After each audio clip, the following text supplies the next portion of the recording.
یه مشکل اساسی تو زندگی ها اینه که زن میخواد مرد خودش رو یکی مثل خودش کنه، یعنی یه مردی باشه که کاملا مثل من باشه. خب اگه یکی مثل تو شد که هم میشه چی؟ یه زنی دیگه. او رو با مردانگیش بپذیر، او رو با همون قدرتش بپذیر، اونو با همون قوتش بپذیر. بگو من نمیفهمم، من درکش نمیکنم، مرده من درکش نمیکنم. چقدر قشنگ میشه وقتی ما تو زندگی نخواهیم همدیگر رو تغییر بدیم و نخواهیم بر همدیگر تسلط پیدا کنیم. دو چیز ارتباطا رو بد میکنه، خصوصا ارتباطای زناشویی رو.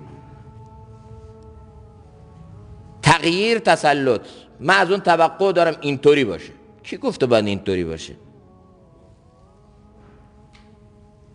عروسک خیمه شب بازی تو باشه، هرچی من گفتم همون کارو بکنه. تغییر یکی دیگه تسلط، او باید هرچی من میگم باید بکنه. یه وقتایی تو زندگی تفاهم یعنی درک متقابل. تفاهم معناش این نیست که این دو نفر با هم دیگه اصلا مشکل ندارن. چرا؟ دو نفرن، دو تا شرایط مختلف زندگی رو تجربه کردن، دو تا خانواده متفاوت بودن، دو تا فامیل متفاوت بودن، حالا آمدن با هم میخوان زندگی مشترک شروع کنن. خیلی طبیعیه که اینا سلیقه‌شون با هم متفاوته. ارزش‌ها و ضد ارزش‌هایی که از خانواده‌ها بهشون القا شده متفاوته. اینا زمان میبره تا به درک متقابل برسن و این درک متقابل باعث تفاهمشون میشه. یعنی بپذیرن که آقا این قرار نیست تمام اون چیزایی که من تو خونه دیدم تو خونه اینم ببینم. شرایط اون خانه‌ای که قبلا من توش زندگی میکردم و ارزش‌های حاکم بر اون خانه حالا یکم متفاوت شده. حالا من دیگه باید به سلیقه این احترام بذارم، اون باید به سلیقه من احترام بذاره. یه جاهایی به درک متقابل برسیم.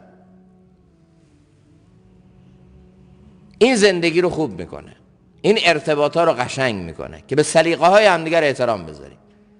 من که چیزی نگفتم. خب از نظر خودت چی نگفتی؟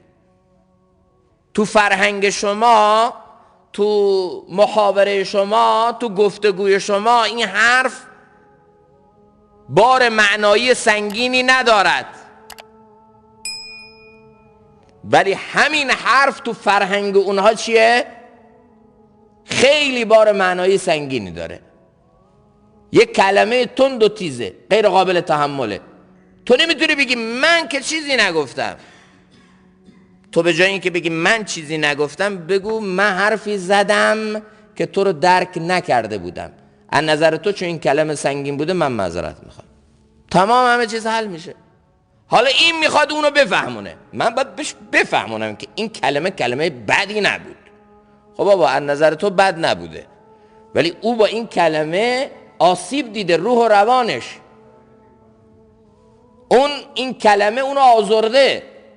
چون او رو آزرده، چون روح روانش رو درگیر کردی، یک کلمه بگو. نمیخواد تغییرش بدی. چی بگو؟ بگو ببخشید درکت نکردم، چشم، از آینده دیگه اینو نمیگم. تمام، همه مسائل حل. ولی به جای این مرد میگه من اینو درست میکنم، باز برعکس اون به این میگه من اینو میفهمونم. خب برو بفهمون.